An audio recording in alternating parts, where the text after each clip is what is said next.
다들 잘 지내셨죠?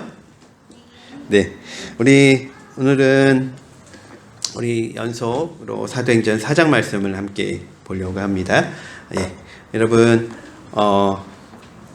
사도행전 보기 전에 우리 성경을 드시고 자리에 일어서십시오. 여러분, 그리고 우리가 함께 외쳐보도록 하겠습니다. 자, 함께 성경을 드시고 앞을 보시고 한번 외치겠습니다. 주보 성경 드시고요. 시작. 이것은 내 성경입니다. 성경은 내가 누구인지, 내가 무엇을 가졌는지, 무엇을 할 수 있는지 알려줍니다. 오늘 하나님 말씀을 배웁니다. 이 시간에 담대히 선포합니다. 내 마음은 열려 있습니다. 나는 변화될 것입니다. 예수님 이름으로 기도합니다. 아멘. 네, 지난번에도 우리가 말씀드린 것처럼 사도행전은 연속극처럼 시리즈 드라마처럼 다음 이야기가 나오면 그 다음 이야기가 궁금해지는 이야기라고 말씀을 드렸죠. 1장에서 예수님께서 하늘로 올라가시면서 뭘 기다리라고 했냐면 성령을 기다리라고 했죠. 그리고 나서 2장에서 성령이 임하셨어요. 성령이 임하고 나서 뭐가 생겼냐면 교회가 생겼어요. 그리고 나서 3,000명이 예수님 믿는 놀라운 기적이 일어났죠. 그 사람들이 중에서 이제 열심히 뭘 했냐면 모이고 기도하고 그 다음에 같이 밥을 먹고 여러 가지를 했는데 3장에 이어가면 바로 기도하기 위해서 골방에서 또 각각 집에서 모일 뿐만 아니라 성전에 가서도 모이고 있는 모임을 지난주에 우리가 얘기를 했어요. 그리고 모임을 하러 기도를 하기 위해서 성전에 올라가다가 누굴 보게 되었죠? 태어나서부터 걷지 못하는 안진뱅이를 보게 되었어요. 그리고 나서 예수 그리스도의 이름으로 그를 고쳐주는 사건이 3장에 있었습니다. 그리고 나서 이 고쳐주는 사건을 통해서 사람들이 베드로하고 요한을 주목하기 시작을 했어요. 어떻게 하기 시작했다고요? 주목하기 시작했어요. 그러자 베드로가 왜 우리를 주목하세요? 우리가 한 일 때문에 우리를 쳐다보지 마시고, 여러분, 이 사람을 어떻게 낫게 했는지 제가 알려드릴게요. 어떻게 낫게 했어요? 예수 그리스도의 이름으로 그를 낫게 했어요. 라고 베드로가 설교를 했어요. 그리고 나서 4장으로 넘어가게 되는 겁니다. 자, 우리 4장 1절부터 함께 보도록 하겠습니다. 우리 주부의 성경 말씀과 그리고 우리가 함께 생각해보면 좋을 질문들을 쭉 올려놓았죠. 주부를 참조하시면서 함께 말씀을 보도록 하겠습니다. 4장 1절부터 전사님 읽어주시겠어요? 베드로와 요한이 아직도 사람들에게 말하고 있는데 제사장들과 성전 경비대장과 사두개파 사람들이 몰려왔다. 그들은 사도들이 백성을 가르치는 것과 예수의 부활을 내세워서 죽은 사람들의 부활을 선전하고 있는 것에 격분해서 사도들을 붙잡았으나 날이 이미 저물었으므로 다음날까지 가두어두었다. 그런데 사도들의 말을 들은 사람들 가운데서 믿는 사람이 많으니 남자 어린이 수가 약 5,000명이나 되었다. 이튿날 유대인 지도자들과 장로들과 율법학자들이 예루살렘에 모였는데 대제사장 안나스를 비롯해서 가야바와 요한과 알렉산더와 그 밖에 대제사장의 강례 속한 사람들이 모두 참석하였다. 그들은 사도들을 가운데에 세워놓고서 물었다. 그대들은 대체 무슨 권세와 누구의 이름으로 이런 일을 하였소? 그때 베드로가 성령이 충만하여 그들에게 말하였다. 백성의 지도자들과 장로 여러분, 우리가 오늘 신분을 받는 것이 병자에게 행한 착한 일과 또 그가 누구의 힘으로 낫게 되었느냐 하는 문제 때문이라면 여러분 모두와 모든 이스라엘 백성은 이것을 알아야 합니다. 이 사람은 성한 몸으로 여러분 앞에 서게 된 것은 여러분이 십자가에 못 박아 죽였으나 하나님이 죽은 사람들 가운데서 살리신 나사렛 예수 그리스도의 이름을 힘입어서 된 것입니다. 이 예수는 너희들 집 짓는 사람들에게는 버림받은 돌이지만 집 모퉁이의 머릿돌이 되신 분입니다. 이 예수밖에는 다른 아무에게도 구원은 없습니다. 사람들에게 주신 이름 가운데 우리가 의지하여 구원을 얻어야 할 이름은 하늘 아래에 이 이름밖에 다른 이름이 없습니다. 그들은 베드로와 요한이 본래 배운 것이 없는 보잘것없는 사람인 줄 알았는데 이렇게 담대하게 말하는 것을 보고 놀랐다. 그리고 그들은 그 두 사람이 예수와 함께 다녔다는 사실을 알았지만 병고침을 받은 사람이 그들 곁에 서 있는 것을 보고는 아무 토직도 잡을 수 없었다. 그래서 그들은 그 두 사람에게 명령하여 의회에서 나가게 한 뒤에 서로 의논하면서 말하였다. 이 사람들은 어떻게 하면 좋겠습니까? 그들로 말미암아 기적이 일어났다는 사실은 예루살렘에 사는 모든 사람이 다 알고 있고 우리도 이것을 부인할 수 없습니다. 다만 이 소문이 사람들에게 더 퍼지지 못하게 앞으로는 이 이름으로 아무에게도 말하지 말라고 그들에게 엄중히 경고합시다. 그런 다음에 그들은 그 두 사람을 불러서 절대로 예수 이름으로 말하지도 말고 가르치지도 말라고 명령하였다. 그때 베드로와 요한은 대답하였다. 하나님의 말씀을 듣는 것보다 당신들의 말을 듣는 것이 하나님 보시기에 옳은 일인가를 판단해 보십시오. 우리는 보고 들은 것을 말하지 않을 수 없습니다. 백성이 모두 그 일어난 일로 하나님께 영광을 돌리고 있으므로 그들은 사도들을 처벌할 방도가 없어서 다시 위협만 하고서 놓아보냈다. 이 기적으로 병이 나은 이는 40살이 넘은 사람이다. 네, 감사합니다. 1번 문제 한번 볼게요. 베드로와 요한이 체포된 이유가 있습니다. 예, 왜 체포가 되었어요?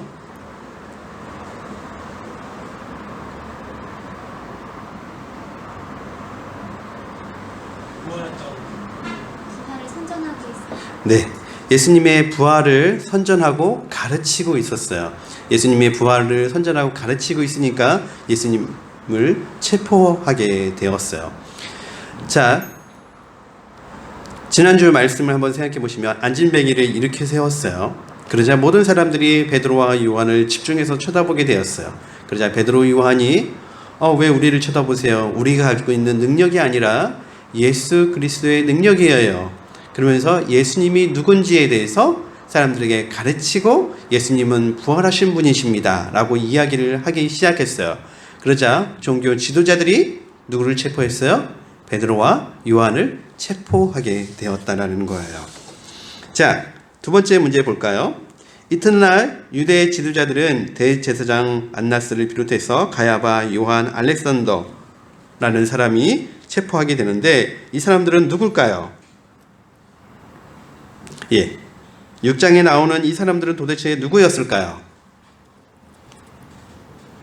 예, 이건 좀 어려운 질문이에요. 본문에 나와 있지 않기 때문에 여러분이 좀 해석하기 어려울 질문인데 이 사람들은 일명 대제사장들이에요. 대제사장들. 자, 질문을 이거와 비슷한 질문인데 하나 더 질문을 드려볼게요. 대제사장은 몇 명이 있어요? 보통? 예, 대제사장은 보통 한 명이 있는 거예요. 자, 그러면은 대제사장이 살다가 그 대제사장이 어떻게 됐을 때 다음 대제사장을 뽑죠? 예, 죽었을 때. 대제사장으로 살고 있다가 그 대제사장이 죽으면 그 후임자를 뽑게 되는 거예요. 그렇기 때문에 대제사장은 항상 한 명밖에 없는 거예요. 그 시대에. 근데 지금 몇 명이 있어요? 4명의 이름이 나오고 있어요. 4명이. 어찌 된 일일까요, 여러분? 예. 학자들의 연구를 의하면 여기 제일 먼저 나오는 안나스, 이 사람이 대제사장 역할을 했는데 예수님이 오신 이후에 AD 7년부터 15년까지 9년 동안 대제사장을 했어요. 그리고 나서 대제사장직을 이분이 죽기 전에 자기 사위 가야바라는 사람한테 줘요. 가야바라는 사람이 그 대제사장 역할을 15년간 이어서 합니다. 그리고 나서 가야바 15년 끝나고 나서 안나스가 그 역할을 요한과 알렉산더라는 사람에게 또 물려줘요. 요한은 알렉산더는 누구냐면 대제사장 안나스의 아들들이에요. 그러니까 어떻게 되냐면 안나스라는 사람이 대제사장을 하다가 이제 나이가 좀 들었겠죠. 대제사장은 보통 나이가 든 사람들이 하니까 누구한테 주냐면 사위한테 줬어요. 사위한테 줬다가 사위도 나이 좀 됐고 또 이제 사위보다는 아들이 더 좋은 것 같아. 그래서 아들한테 넘겨주는 것을 볼 수 있는 거예요. 이 구절을 통해서. 오늘날 한국교회에서 제일 많이 나오는 이야기 중에 하나가 교회 세습 문제죠. 텔레비전 뉴스에 9시 뉴스인가 이런 데도 8시 9시 뉴스, 메인 뉴스에도 어느 교회 얘기를 하면서 그런 이야기를 하잖아요. 세습하고 있다. 자, 이런 이야기는 오늘날의 한국교회만 갖고 있는 문제가 아니라 2000년 전에 종교 지도자들이 갖고 있는 똑같은 문제이기도 했어요. 근데 세습이 문제보다 더 큰 문제는, 여기서 더 큰 문제는 동시대에 제사장이, 대제사장이 몇 명이나 있어요? 4명이나 있는 이런 문제인 거예요. 이건 말도 안 되는 이야기인 거죠. 말도 안 되는 일이 벌어지고 있었어요. 자, 예수님을 잡아들였던 이 유대인의 산헤드린이라는 의회, 오늘날로 얘기하면 우리나라 국회의사당, 국회에 비슷한 위치인데, 당시에 이스라엘은 로마 제국의 지배를 받고 있었지만 로마 제국이 이스라엘에게 자치적인 권한을 주었어요. 어떤 자치적인 권한을 줬냐면 재판권을 주었어요. 그래서 이 산헤드린이라는 곳은 종교 지도자들의 모임일 뿐만 아니라 유대인들의 재판권을 갖고 있는 모임이기도 했어요. 그래서 누군가가 잘못했을 경우에 잡아들일 수 있었고 그에 맞든 벌을 줄 수 있었어요. 하지만 한 가지는 할 수 없었죠. 예수님 사건을 통해서 볼 수 있었던 뭘 할 수 없었죠? 사형 제도는 할 수 없었어요. 그 외에 간단한 벌 정도는 이 산헤드린이 할 수 있도록 로마에서 허용을 해주고 있었고 이것을 하고 있었어요.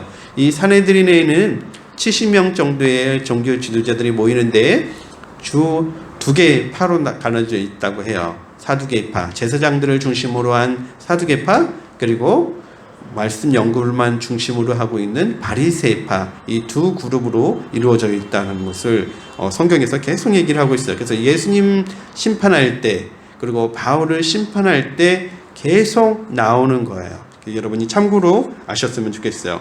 자, 여기서 우리가 알 수 있는 얘기를 다시 정리를 하면 한 명이어야 될 대제사장이 4명이었다.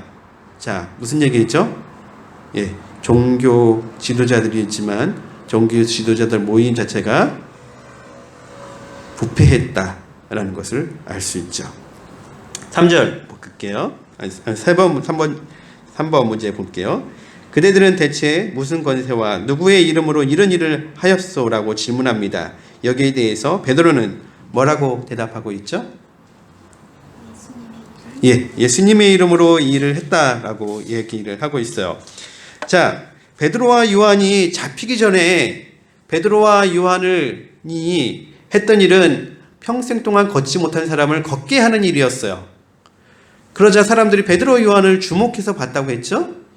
그리고 나서 베드로 요한을 주목해 보니까 베드로 요한이 왜 우리를 보세요? 우리가 낫게 한 게 아니에요. 예수님이 한 거예요. 라고 했어요. 그래서 그 얘기를 듣자 종교 지도자들이 군병들을 보내서 이 두 사람을 체포했어요. 그러고 나서 다시 재판 앞에 세워놨어요. 이렇게요. 보세요, 여러분. 이 그림처럼 이렇게 세우는 거예요. 물론 이 그림대로 했는지 아니면 단상이 있었는지 잘 모르겠지만 요 비슷하게 이제 두 사람을 세워놓고 질문하는 거예요. 뭐라고 질문했어요? 그대들은 도대체 무슨 권세와 누구의 이름으로 이 일을 하였소? 자, 이 사람들을 체포한 이유가 있었죠. 예수님의 이름으로 예수님의 권세로 했다라는 것을 사람들에게 얘기하자 체포를 한 거였어요. 근데 잡아놓고 또 물어봐요. 누구 이름으로 하고 있느냐? 좀 앞뒤가 안 맞지 않나요? 자기들이 잡아온 이유가 예수님의 이름을 가르치고 선포한다고 해가지고 잡아놨는데 또 왜 너네가 왜 그렇게 하느냐? 이 사람들은 머리가 되게 낮은가요? 금방 까먹고 또 물어보나요? 좀 이해가 할 수 없는 부분인 것 같아요.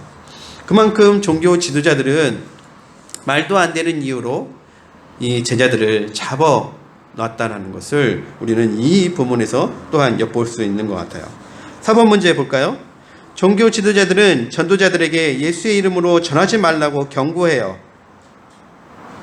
그리고 나서 예수님의 이름으로 낫게 했다라고 하니까 그 이름으로 전하지 말라라고 경고를 하고 있어요. 그러자 베드로와 요한이 대답하고 있어요. 19, 20절 뭐라고 대답하고 있어요?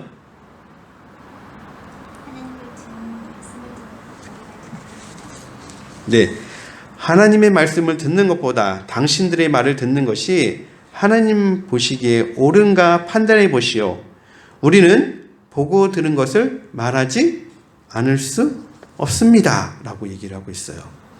근데 제가 이 번역본을 갖고 온 게 현대인의 성경 번역본을 여러분에게 지금 드렸는데 여기에 빠져있는 단어가 하나 있어요. 원래 오리지널 성경에 빠져있는 단어가 하나 있는데 이런 단어가 빠져 있어요. 하나님 앞에서라는 단어가 빠져 있어요. 무슨 단어가 빠져 있다고요? 하나님 앞에서 하나님 말씀을 듣는 것보다 당신들의 말을 듣는 것이 옳은지 판단해 보시오. 여기서 하나님 앞에서라는 단어가 빠져 있어요. 이 단어가 현대인의 성경으로 이렇게 번역할 때 좀 매끄럽지 않다고 생각했었는지 번역한 사람이 빠뜨렸는데 되게 중요한 단어죠. 지금 그림을 다시 한번 보세요, 여러분.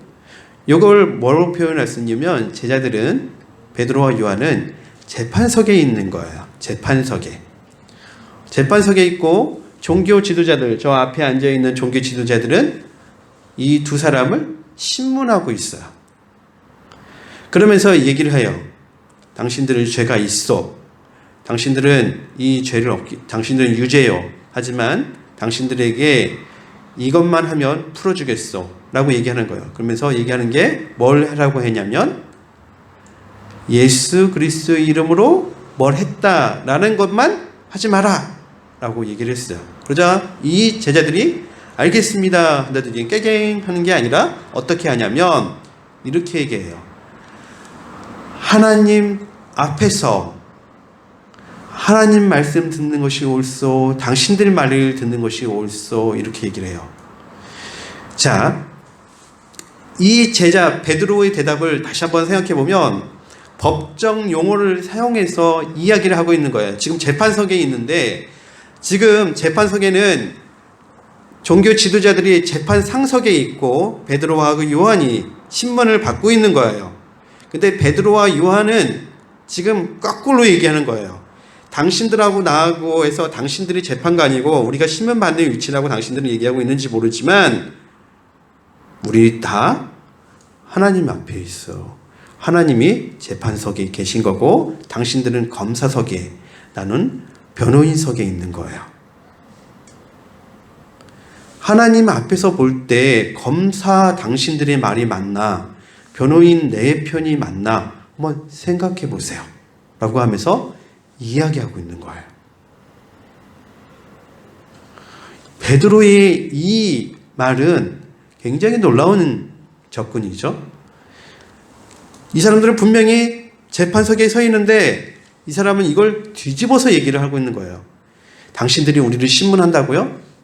당신들도 잘 생각해 보면 당신들도 하나님 앞에서 신문을 받고 있는 거예요. 나만이 아니라. 우리 일생을 한번 돌아보면 우리가 아무도 안 보는 곳에서 잠깐 휴지 하나 버릴 수 있고, 아무도 안 보는 앞에서 욕할 수도 있고, 아무도 안 보는 앞에서 다른 못된 일을 할 수가 있어요. 그렇죠?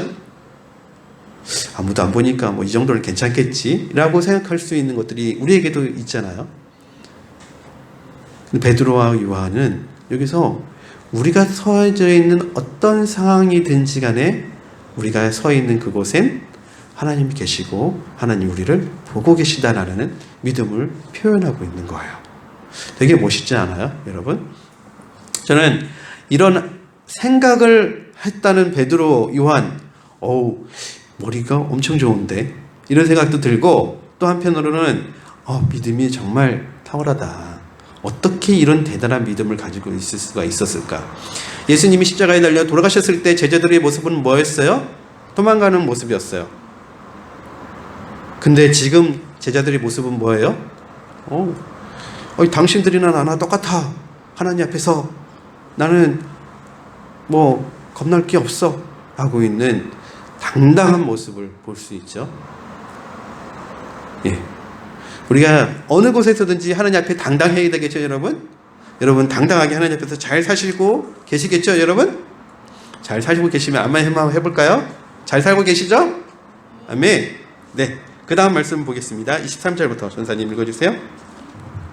베드로와 요한은 풀려나는 길로 동료들에게로 가서 대제사장들과 장로들이 한 말을 낱낱이 읽었다. 동료들은 이 말을 듣고서 다 같이 하나님께 부르짖어 아뢰었다. 하늘과 땅과 바다와 그 안에 있는 모든 것을 지으신 주님, 주님께서는 주님의 종인 우리의 조상 다윗의 입을 빌어서 성경으로 이렇게 말씀하셨습니다. 어찌하여 이방 민족이 날뛰며 뭇 백성이 헛된 일을 꾀하는가. 세상의 임금들이 들고 일어나고 통치자들이 함께 모여서 주님과 그의 메시아에게 대적하였다.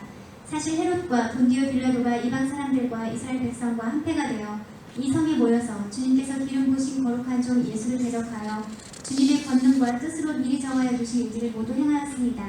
주님 이제 그들의 위협을 내려다보시고 주님의 종들이 참으로 담대하게 주님의 말씀을 말할 수 있게 해주십시오. 그리고 주님께서 능력의 손을 뻗으시어 병을 낫게 해주시고 주님의 거룩한 종 예수의 이름으로 표징과 놀라운 일들이 일어나게 해주십시오. 그들이 기도를 마치니 그들이 모여있는 곳이 흔들리고 그들은 모두 성령으로 충만해서 하나님의 말씀을 담대히 말하게 되었다. 네, 5번 문제 볼게요. 의회의 금지령과 협박에 대한 사도들의 반응은 무엇이었습니까? 예, 24절 먼저 이렇게 보면 제자들이 동료들에게 갔어요. 함께한 제자들에게 갔죠. 그리고 나서 뭘 하기 시작했어요? 다 같이 하나님께 부르짖었어요. 자, 이런 협박을 듣고 나서 이 제자들이 한 일은 뭐였냐면 다 같이 물러나서 제자들을 모으고 그 사실을 이야기하고 기도하기 시작했다라는 거예요. 제자들이 어떻게 했을 때 성령이 임하는 것을 경험하게 되었죠. 예, 함께 모여서 기도하기 시작했을 때 놀라운 성령이 임하는 경험을 하기 시작한 거예요. 두 번째로 사단이 종교 지도자들을 이용해서 협박했을 때, 위협했을 때 제자들이 한 것 역시 함께 모여서 기도하는 거였어요. 세진이 자나? 아니죠? 네, 함께 모여 기도하고 있는 모습이에요. 자, 29절부터 우리가 기도하고 있는 기도 내용을 한번 좀 볼까요? 이렇게 기도하고 있어요. 주님, 이제 그들을 위협을 내려다 보시고, 기도의 내용을 보면 세 가지 기도 부탁을 하고 있는데 첫 번째 하고 있는 것이 이거예요. 하나님, 그들을 위협을 내려다 봐주세요. 보통 기도하면 저 같으면 그렇게 할 것 같아요. 하나님, 그 종교 지도자들이 저를 위협하고 있는데 혼내주세요. 이렇게 할 것 같은데 그게 아니라 위협을 쳐다봐 주세요. 위협을 봐주세요. 라고 기도를 하고 있어요. 이게 첫 번째 기도예요. 두 번째, 주님의 종들이 참으로 담대하게 말씀을 말할 수 있게 해주십시오. 지켜봐 주세요. 라고 한 다음에 저희가 담대하게 말씀을 전할 수 있게 해주세요. 라고 얘기하고 있어요. 세 번째, 주님의 능력의 손을 뻗으시어 병을 낫게 해주시고 주님의 거룩한 종 예수의 이름으로 표징과 놀라운 일들이 일어나게 해주십시오. 예, 기적이 일어나게 해주십시오. 능력이 일어나게 해주십시오. 라고 기도를 하고 있어요. 자, 근데 저는 말씀을 잘 전할 수 있게 해주세요. 능력이 임하게 해주세요. 요 두 기도보다 앞에 있는 기도가 참 인상적이었던 것 같아요. 앞에 뭐라고 기도했어요? 하나님, 쳐다봐 주세요. 쳐다봐 주세요. 제가 기억나는데 저희 세진이가 어렸을 때 특별히 세연이가 그랬던 것 같아요. 5살쯤 됐을 때 그 무렵이었던 것 같은데 정확한 기억 안 나는데 누구랑 함께 다툴 때가 있었어. 근데 뒤에 제가 아빠가 딱 있으니까 되게 용감해진 거야. 그래서 오늘 아침에 세연이하고 말씀을 나누면서 세연아 그때 그랬는데 기억나? 기억은 안 나지만 어렴풋이. 근데 그때 왜 그렇게 했던 것 같아? 아빠 엄마가 뒤에서 싸워줄 거니까. 그러니까 내가 당당했지. 그렇죠? 내 뒤에 누가 있느냐? 예, 내 뒤에 누가 있느냐에 따라서 든든하죠. 제가 이렇게 목회를 하고 있는데 내 뒤에 우리 아버지가 억만장자라. 그러면 어떨까요? 돈 쓰는 것이 아깝지 않죠. 돈 쓰는 거 문제가 되지 않겠죠. 우리 뒤에 누가 있느냐에 따라서, 누가 우리를 지켜보고 있느냐에 따라서 용기가 솟아나지. 용기가. 여러분에게 용기를 주시는 분이 누구세요? 여러분의 뒷배를 봐주시는 분이 누구세요? 만물을 만드신 하나님이세요. 그렇죠? 그래서 여러분은 조금 약할 수 있죠. 여러분은 조금 돈이 없을 수도 있고 힘이 없을 수도 있고 지혜가 없을 수도 있어요. 하지만 우리 모두는 용기 있게 하나님 말씀을 전할 수도 있고 용기 있게 능력을 나타낼 수도 있어요. 왜요? 우리 뒷배가 있으니까. 하나님이 계시니까. 제가 터키에서 만났던 어떤 이제 선교사님이 계셨는데 우리 한국 선교사님 중에서는 터키에서 제일 먼저 간 선교사님 중에 한 분이에요. 그 선교사님이 터키에서 전도하려고 싱글이었어요. 결혼 안 한 그 대학생이었는데 대학교 다니다가 한 친구를 전도하게 되는데 이 친구는 고등학교밖에 안 나오는데 되게 가난하고 먹을 것이 없었대요. 그래서 자기 자취방에서 같이 먹고 살았대요. 근데 터키의 그 빵이 되게 저렴한데 굉장히 싸요. 우리나라 얘기하면 바게트 같은 빵인데 그런 빵이 주식인데 되게 싼데 그 빵도 못 먹을 때가 많았대요. 그래서 있을 때 먹고 없을 때는 못 먹었대요. 근데 이 친구가 고등학교밖에 안 나왔지만 이 친구가 뭘 했냐면 노가다를 이렇게 다니면서 하루하루 이렇게 일하면서 먹고 같이 이 친구랑 같이 살고 그랬대요. 어느 날 이 친구가 갔다가 노가다를 했다가 3층에서 진물 나르다가 떨어져서 직사를 했대요. 실제 이야기예요. 제가 실제 듣고 본 건데, 그죠? 그 이후에 사건을 봤죠. 죽었대요. 그래서 이제 그날 저녁에 이제 이 친구를 기다리는데 안 오고 있었던 거예요. 왜 안 오고 있는지 알아보니까 그 소식을 들은 거예요. 그래서 갔더니 모든 식구들이 장례식을 준비하고 치르려고 하고 있었던 거예요. 집이 너무너무 가난한데 가난하든 어쨌든 장례식을 치러야겠죠. 하고 있는 모습을 보니까 마음이 너무 아프더래요. 그 친구가 그렇게 가난하게 그런 많은 가족을 먹여 살리기 위해서 일했던 것도 불쌍하고 또 본인도 불쌍하더래요. 자기 생각해보니까 터키 와가지고선 선교사를 와가지고 어렵게 빵 하나 이렇게 어렵게 먹으면서 그 친구랑 같이 했고 그 친구가 예수님을 믿는 가정 가운데 있는데 죽은 거예요. 그래서 본인도 불쌍하더래요. 기도하고 잠깐 기도하다가 하나님 뭐지요? 그래서 이분이 예수님 말씀이 생각나더래요. 갑자기 생각나가지고 그냥 소녀야 일어나라 달리다고 아시죠 여러분? 그 누워있는 사람 놓고선 이게 내가 기도 한번 하겠다고 가족들한테 그랬더니 가족들이 터키 사람들은 무슬림이어도 기도해준다는 얘기는 되게 좋아해요. 기독교인이어도 기도해달라고. 그래서 이분이 기도했대요. 달리다가 하고 기도했대요. 어떻게 했을까요 여러분? 안 일어나지. 달리다고 한번 한다고 일어나나요? 근데 이분이 갑자기 기도하는데 그게 달리다 보면 갑자기 생각났고 그리고 일어날 것 같더라는 거예요. 그래서 일어날 때까지 기도하겠다고 생각하고서 기도를 했대요.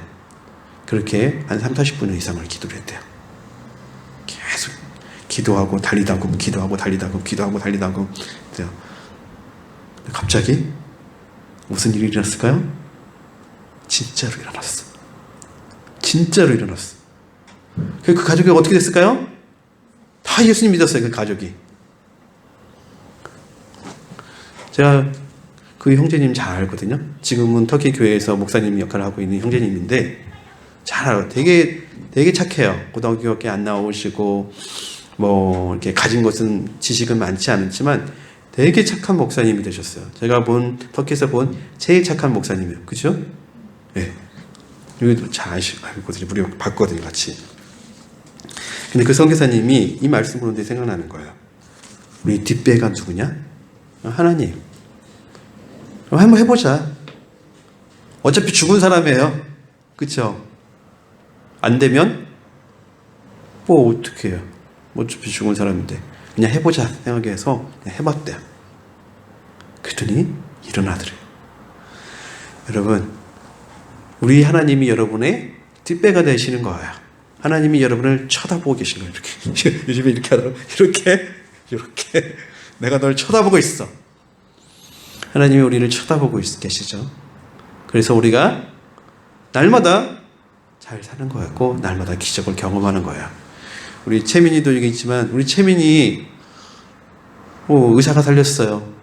병원이 살렸어요. 그렇죠. 의사가 병원이 살리기도 했죠. 하지만 우리 채민이를 살린 건 누구예요? 하나님이 이렇게 쳐다보고 계십니다. 예, 우리 다, 여러분 다 하나님이 여러분의 뒷배가 되실 거예요. 용기와 힘을 잃지 맙시다. 아멘. 예. 그 다음 볼까요? 32절부터 37절 전사님. 나는 신도가 다 한 마음과 뜻이 되어서 아무도 자기 소유를 자기 것이라고 하지 않고 모든 모든 것을 공동으로 사용하였다. 사도들은 큰 능력으로 주 예수의 부활을 증언하였고 사람들은 모두 큰 은혜를 받았다. 그들 가운데는 단 한 사람이 한 사람도 없었다. 땅이나 집을 가진 사람들은 그것을 팔아서 그 판 돈을 가져다가 사도들의 발 앞에 놓았고 사도들은 각 사람에게 필요에 따라 나누어 주었다. 키프로스 태생으로 레위 사람이여 사도들에게서 받아나왔고 위로의 아들이라는 뜻의 별명을 받은 요셉이 자기가 가지고 있는 밭을 팔아서 그 돈을 가져다가 사도들의 발 앞에 놓았다. 네, 6번 볼게요. 이런 핍박과 어려움 속에서도 성도들은 더 늘어납니다.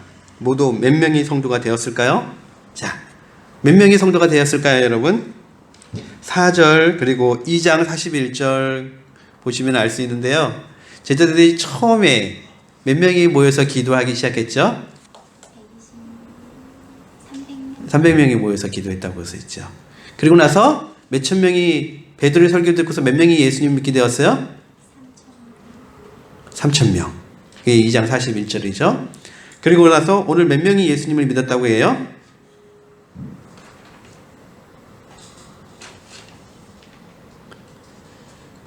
4절에 있어요. 4절. 여기 제가 써놨는데 5,000명이 믿었다고 써 있어요. 자, 그러면은 전체 합쳐서 몇 명이 예수님을 믿게 된 거예요? 예, 8,000명 넘게. 매일매일 예수님 믿는 사람이 더해졌다라고 기록되어 있는 것을 참고해서 본다면 거의 10,000명 가까이가 예수님을 믿게 된 거예요. 그렇죠, 여러분?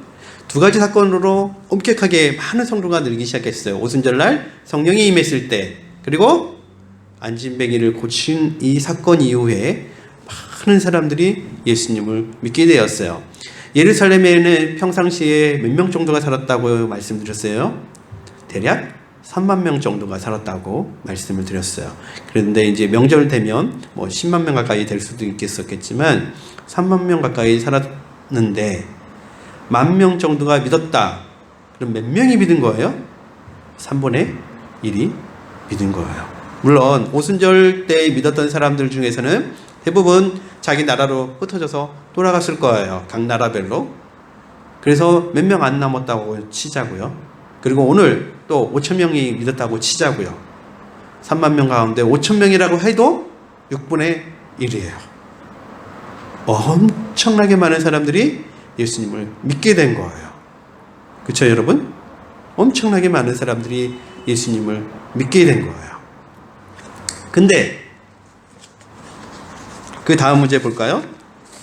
이 많은 성도들은 어떤 공동체가 되었죠? 이 많은 성도들은 어떤 공동체가 되었어요? 32절 한번 읽어보겠습니다. 시작. 많은 신도가 다 한 마음과 한 뜻이 되어서 아무도 자기 소유를 자기 것이라 하지 않고 모든 것을 공동으로 사용하였다. 자, 이 공동체가 어떤 공동체가 되었냐면 어떤 공동체가 되었어요? 어떤 공동체가 되었어요? 요 32절 9절만 하나 갖고 얘기하면요. 예. 경제 공동체가 되었어요. 경제 공동체. 아무도 자기 소유를 자기 것이라고 주장하지 않고 모든 사람이 공동으로 사용하는 공동 경제 공동체가 되었어요. 자, 우리 한번 테스트 한번 해볼까요? 재민이 돈이 없을 것 같고 민성 정사님이 돈이 제일 많을 것 같은데 지금 얼마나 있으세요? 지금 갖고 있는 돈? 카드 빼고 목사님? 임성 돈 있어요? 있긴 해요? 하나도 없어요? 엄민주 사모님이 현금 있다고 했는데 지난번에 현금 있어요? 현금 10만 원 있어요? 이따 내가 좀 쓸게요. 아멘? 자, 우리 민우 형제는 현금 좀 갖고 다니나요? 12,000원 있어요? 그 12,000원 내가 좀 이따 쓸게요. 나한테 물어봐요. 얼마 있냐고. 나는 하나도 없어. 이럴 줄 알고. 자, 우리 각자 갖고 있는 돈을 달라고 하면 주고 같이 사용하기 시작을 했대요. 이게 가능해요. 근데 가능한 이유를 본문에서 설명하고 있어요. 어떻게 설명하고 있어요? 자, 36절 볼까요? 키프로스 태생으로 레이스 사람이요 사도들에게 바나바 곧 위로의 아들이란 뜻의 별명을 받은 요셉이 자기가 가지고 있는 밭을 팔아서 그 돈을 가져다가 사도들 발 앞에 놓았다. 자, 이게 가능했던 이유는 누군가가 먼저 이 일을 시작했기 때문이죠. 누군가가. 근데 그 누군가가 이 요셉 바나바라는 사람이었어요. 이 사람이 이 일을 시작을 하니까 성도들이 나도 하고선 하기 시작한 거예요.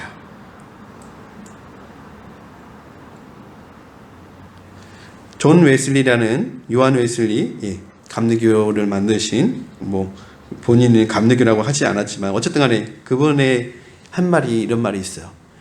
주머니가 회개하지 않는 그리스도인은 참 그리스도인이라고 볼 수 없다. 주머니가 회개하지 않는 그리스도인은 참 그리스도인이라고 볼 수 없다. 이분은 계속해서 이어서 설명하는데, 예수님을 믿었다. 그 사람의 첫 번째 증표는 그 사람의 주머니가 바뀐다. 그렇게 얘기를 해요. 오늘 우리 안에는 청년들이 대부분이라 가진 것이 없기 때문에 그래요, 나눠요, 충분히 나눠도 돼요 라고 하겠지만, 만약에 어른들이 많은 공동체라면 여러분은 주머니 있는 걸 다 내놓으세요 하면 내놓을 수 있을까요? 실제로 아르헨티나에서 목회했던 후안 칼로로스 목사님은 그런 걸 직접 해봤대요. 교인들 보고 다 내놓으라고. 그랬더니 교인들이 집도 내놓고 차도 내놓고 모든 거 다 내놨대요. 그러고 나서 하나님 말씀대로 이 사람들이 하는구나 라는 걸 보고 나서 기도했대요. 하나님, 이 돈으로 뭘 할까요? 우리 교회를 저 옆에다가 더 크게 만들어 가지고선 더 많은 성도가 오게 할까요? 아니면 고아원을 만들까요? 아니면 학교를 만들까요? 고민을 했대요, 목사님이. 그러다가 하나님이 그러시더래요. 야, 그거 다시 돌려줘라. 그러면서 그거 성도들에게 네 게 아니니까, 하나님 내 거니까 잘 사용하다가 하나님이 달라고 할 때 언제든지 내놔라 라는, 해봐라. 그래서 다시 돌려주면서 성도들한테 약속을 받았대요. 하나님 달라고 하면 언제든지 내놓으라고. 그랬더니 성도들이 이렇게 살게 되었대요. 우리 교회도 한번 해볼까요? 자, 재미 형제, 그 노트북 내가 언제든 달라고 하면 줄 거예요? 대답을 안 하는데? 노트북 쉽게 줄 것 같은데. 자, 여러분, 우리가 진짜 하나님을 경험하게 되면 우리의 헌금 태도가 바뀌게 되죠. 그렇죠? 우리가 하나님 앞에 11조를 드릴 수 있고 믿음으로 감사 헌금을 드릴 수 있고 우리의 삶의 태도가 바뀌게 되는 것이죠. 목사님 오늘 헌금 얘기를 하시려고 하시나? 맞습니다. 성경에 써 있으니까 얘기를 하는 거예요. 자, 우리 한번 생각해 볼까요? 우리는 어떤 그리스도인으로 살아가고 있는지. 저는 오늘 이 말씀을 전체적으로 보면서 우리가 세 가지를 기억했으면 좋겠어요. 첫 번째, 우리는 누구 앞에 서 있습니까? 하나님 앞에 서 있어요. 하나님 앞에서. 우리는 하나님 앞에 서 있어요. 누가 보든 안 보든 우리는 하나님의 심판대에 서게 될 거고 하나님 앞에 서 있는 거예요. 그래서 내가 누구 있을 때는 조금 더 잘하고 누구 있을 때는 조금 더 못하고 그럴 수 있죠. 그럼 정말 우리가 사람이니까 그럴 수 있죠, 당연히. 하지만 언제 어디서나 하나님 앞에 서 있다는 걸 기억했으면 좋겠어요. 두 번째, 우리의 뒷배는 누가 책임져 주신다? 하나님이 책임져 주신다. 하나님이 나를 지켜보고 있다. 그리고 나를 지켜봐 주세요. 이렇게 기도하시는 거예요. 하나님 저를 지켜봐 주세요. 하나님 저를 지켜봐 주세요. 그리고 세 번째, 참 공동체의 실현을 위해서 내가 할 수 있는 거, 나의 주머니, 나의 경제관, 하나님 앞에 맡기는 거. 자, 여러분은 이 세 가지 중에서 어떤 것이 와닿습니까? 여러분, 이 세 가지 중에서 와닿는 것을 위해서 잠시 기도할까요? 찬이 반주해 주시겠어요? 하나님, 이 세 가지 중에서 제가 잘하고 있는데 못하고 있는 것이 있다면 이 부분이 좀 더 하나님 앞에서 변화될 수 있게 해주세요 라고 우리 기도했으면 좋겠어요. 우리 반찬이가 반주를 해주는 동안, 찬이자매가 반주해 주는 동안 잠깐 하나님 앞에 기도하겠습니다. 하나님, 저희가 이렇게 되게 해주세요. 예, 기도하겠습니다.